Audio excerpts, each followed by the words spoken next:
tonight's edition of Highway is not the one advertised in TV Times and the press. That will now be shown later in the series. Tonight's programme features a repeat of some of our viewers' most requested Highway items.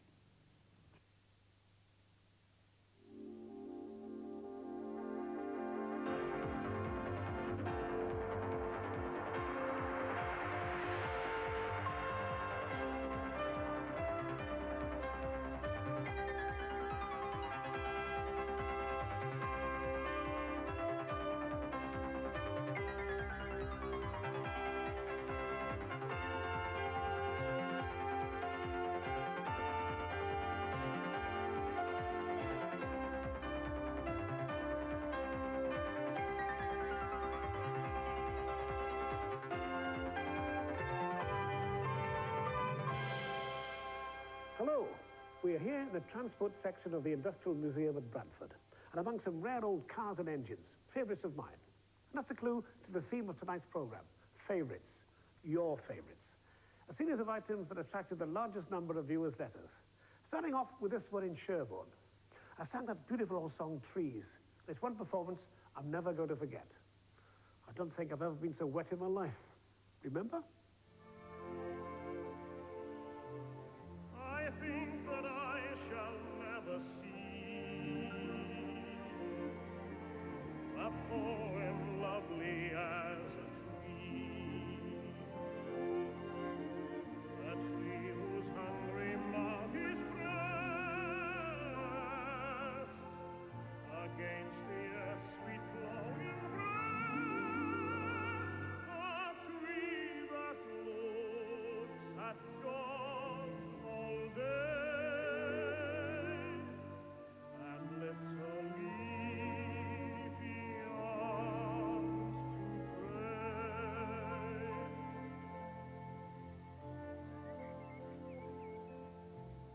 A tree that may in summer wear a nest of robins in her hair, upon whose bosom stars reign. Winter mainly lives with rain, poems are made by fools like me, but only God can make a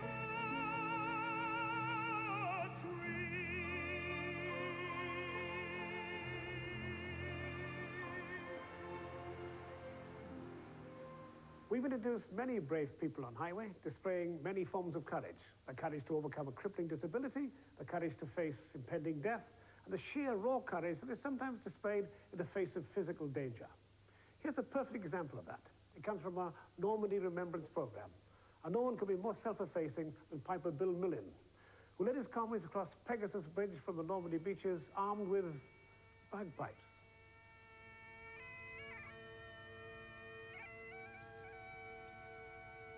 Well, they were shooting like mad. You could hear the shrapnel or the bullets, whatever it was, pinging off the bridge. Of course, when I started to walk across playing, they stopped.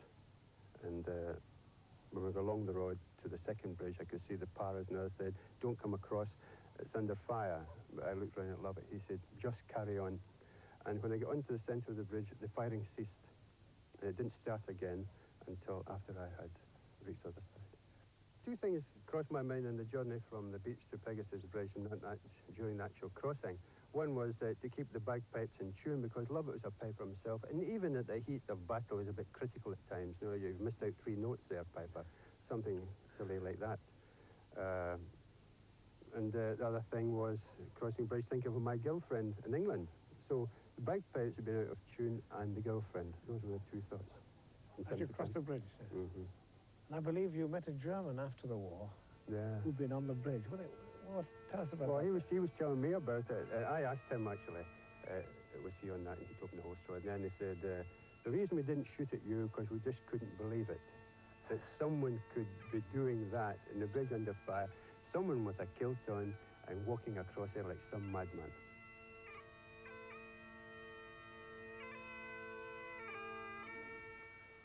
I'm glad you chose the next item. It's a duet and involves a singer I always enjoy singing with. Apart from her lovely voice, she also possesses an impish sense of humour. It was in St Andrews that Murray Anderson sang with me, Lang Lang Syne.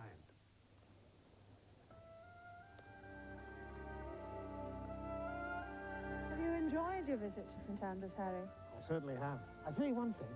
Whenever I see that lovely platter that Laurie Octoloni gave me, I shall always remember St Andrews. It's all memories, isn't it?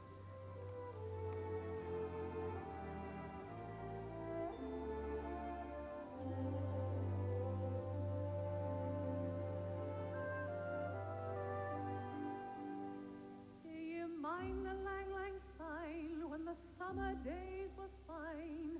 The sun shone brighter far than it's ever done since Syne. Do you mind the hag big ton where we guddled in the bun and were late for the skill in the morning? Do you mind the sunny braes where we gathered hips and sleighs? And fell among the bramble bushes tearing o'er clay. And for fear we would be seen, we gave slipping hame at e'en. But were licked for our pains in the morning.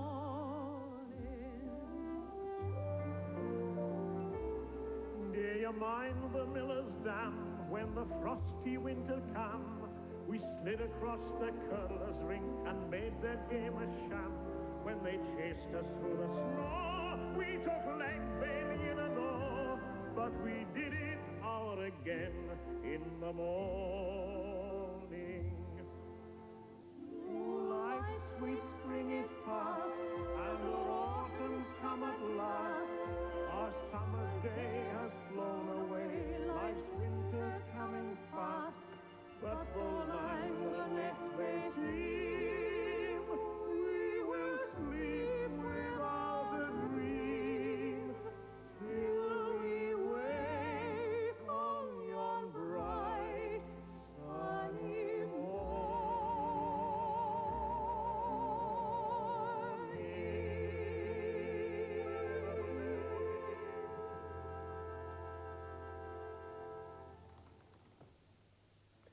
I think being dedicated to your work is a wonderful thing, but sometimes it can go too far. Certainly, no one could be more dedicated than Roy Spring. Let me set the scene for an event I remember describing as a highway first. We're at Salisbury, at the cathedral. I'm safely on the ground, thank you. Confidentially, I get vertigo if I stand on a thick carpet. Not Roy Spring. He was almost out of sight. How you doing up there, Roy? Not too badly, actually, Harry. It's not too cold this morning. How long did it take you to get up there? Well, starting from the ground, it took me about 10 minutes, quarter of an hour to get where I am now. What can you see from there? Well, I can see beyond the city over to Old Sarum, and as I get nearer to the top, I shall be able to see right over to Stonehenge and beyond. Did you ever get any trouble with birds up there? You know, the feathered kind. Well, no, I have had a few of the other sort up here, but very proper, of course. Yes, we do have birds, and we have a population of jackdaws, and one or two have been looking around this morning. And about a week ago, one of our kestrels put in an appearance, so I'm hoping they're going to nest again. How is the spider appeal coming on? Well, you know, we want this £6.5 million, and we've got about £500,000, I suppose. This is in cash and covenants already put in by people, and the hope is that we can raise £1 million in the diocese by September this year, and then we go nationally and tackle other people. Well, good luck to you, Roy. Well, yes, I think we shall need it as well, because you see these bands of decoration on the spire. Yes. Well, when you consider that the majority of the stonework in those areas is only about 3 inches thick. Is that all? And that some of that is being eroded by acid rain and other forms of corrosion and erosion. They really are very delicate. Tell me, how does the spire compare with other spires in Europe? Well, from a height point of view, of course, it probably comes third, fourth, but I still think that it's the tallest medieval stone spire if you just take the pointed piece. But then again, it is in the most beautiful setting, but I think of all of them, it is the most beautiful. It is the most elegant. It is that finger, as it were, upraised to heaven. Tell me, when you're up there, do you feel an affinity with the craftsmen who made it in the first place?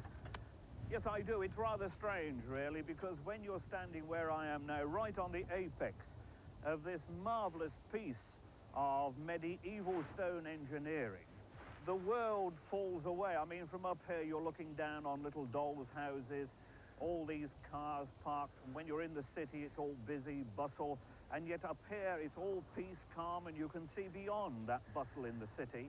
And this is what the original craftsmen must have felt when they got up here, because no one had built this high in stone before. And to stand here, now today it's calm, but when there's a wind blowing and you get a slight vibration in the fabric of the spire, it's almost like a living being. And it's at times like that that I have a great admiration for all the unknown people, because we don't know their names, of the master mason who actually designed it, of the carpenter who designed that marvellous wooden framework on the inside, and all the people who helped to put it together. I only hope, Harry, that someone in 200 or 300 years' time is standing here and complimenting the 20th century people for helping to keep it here for prosperity. It's a very nice thought. Thanks very much for talking to us, Roy. My great pleasure. We'll have something waiting for you when you come down. Oh, I hope so. Something stimulating in that cup of coffee.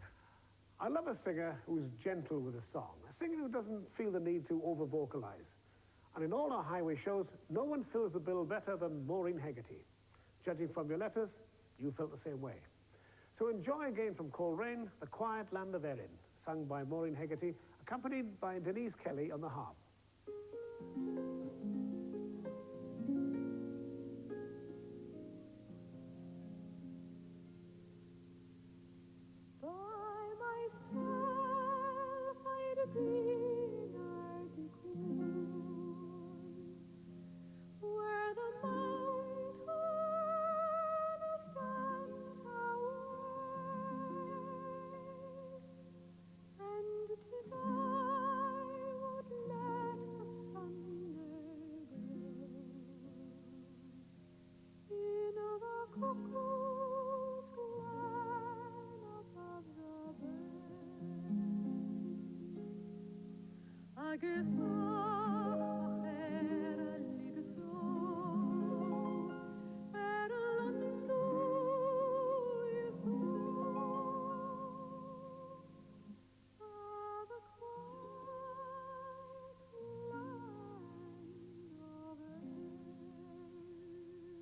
We're staying in Northern Ireland, in Belfast, for this next interview. I enjoyed talking to the man so much we carried on long after the cameras had stopped turning. A man with hundreds of stories to tell, all of them so worth the listening to. Journalist Sam McCautry. I started him off with a pretty demanding question, but he was equal to it. Sam, if St. Patrick came back to Ireland today, how would he be received? But I'll tell you one thing for nothing. He would have to jack it in with that fancy language. We don't go in much for imagery here in Northern Ireland. We're not that sort of people. What sort of people are you then? Well, the best way to illustrate that is to tell you that I travel to Dublin a lot. I go on the train if I can.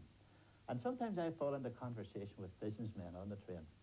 Now, if it's a businessman from Dublin, he would say to me, "What do you do yourself? What's your line?" And I'd say, "I'm a writer." And he'd always look deeply respectful and maybe a little bit of pity. He'd give me the sort of glance that they reserve down there for priests. "Oh, that's nice to say." Well, if it's somebody from the north of Ireland who puts that question to me, "What do you do?" I say, "I'm a writer." He'd look at me for a bit and then he'd say, "Is there any money in it?" Well, is that a typical piece of Irish humour then? Well, Irish humour's on several levels. You have to live here to appreciate that. To take that little scenario on the train, you see, the man from the Republic of Ireland did the expected thing. But the fellow from the north went right through that situation and out the other side. He did a little bit of debunking. It all goes with a smile when he says, "Is there any money in it?" A lot of smiling, though, is there, in Ireland? A lot of smiling faces around here, for example. Yes. Oh, we're happy people, lovely people. Well, let's get back to St. Patrick now. Well, if St. Patrick was to come back here, I would like to say to him, "Look here, Paddy, you make us behave here in Ireland the way that we do when we're out of Ireland and we have Ireland's good name in our minds. You do that for us and we'll build you a palace, even if you are a Welshman." You thought it was lovely to see Helen Shapiro making her first appearance on Highway. So did we. And we look forward to welcoming her back soon. But for the moment, enjoy Helen's performance of Give Me the Simple Life.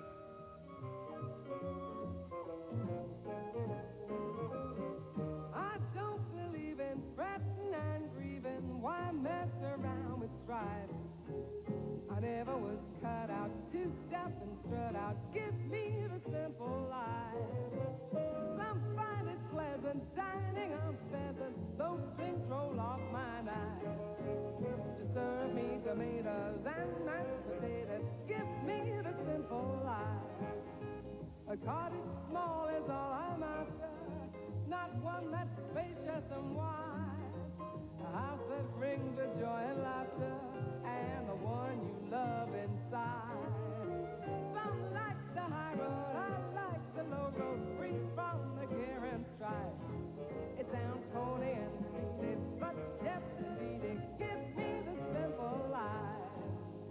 For say what you will, the countryside is still the only place where I could settle down. Troubles there are so much rarer out of town, where a cottage small is all I'm after, not one that's spacious and wide. A house that brings the joy and laughter, and the one you love inside. Some like the high road, I like the low road, free from the cares and strife. It sounds corny and seedy, but yes, it's sweet. Give me the simple life out of town. That's where I settle down. Maybe as a wife, but anyway, I'll enjoy the simple life.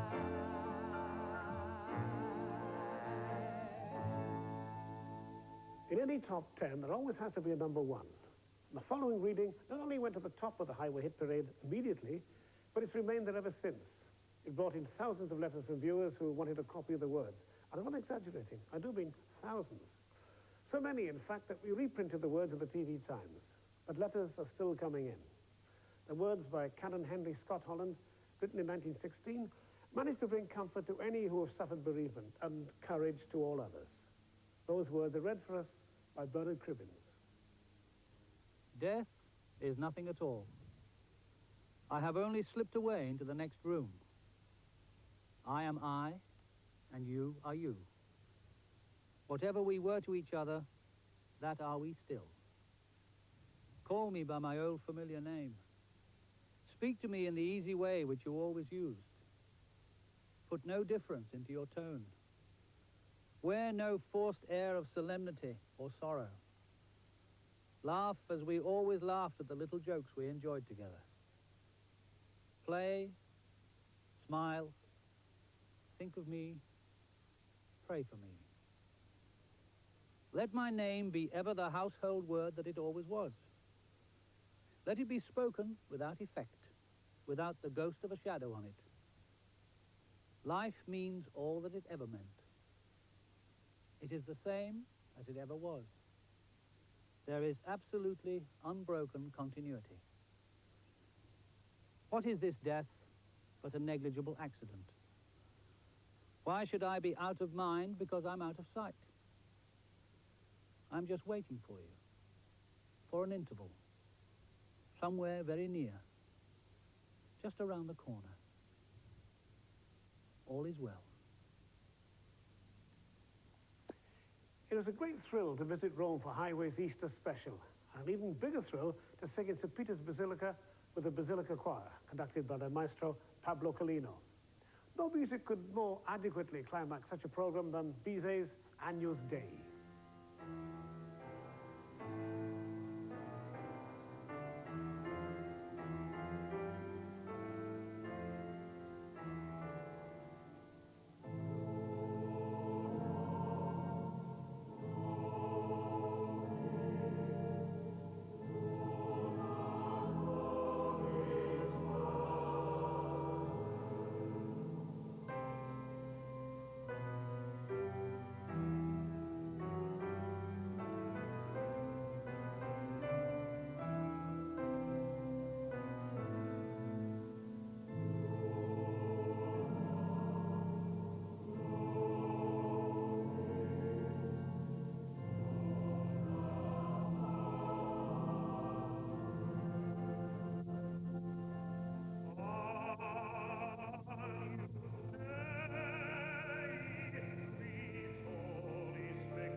We've come to the end of our compilation program of viewers' favourites, but even as we do so, I'm conscious of so many other favourites that have not appeared. If that's the case with you, first an apology, but then a word of encouragement. We're presenting more compilations, so perhaps your favourite might still turn up. Join us next week. I'll see you then.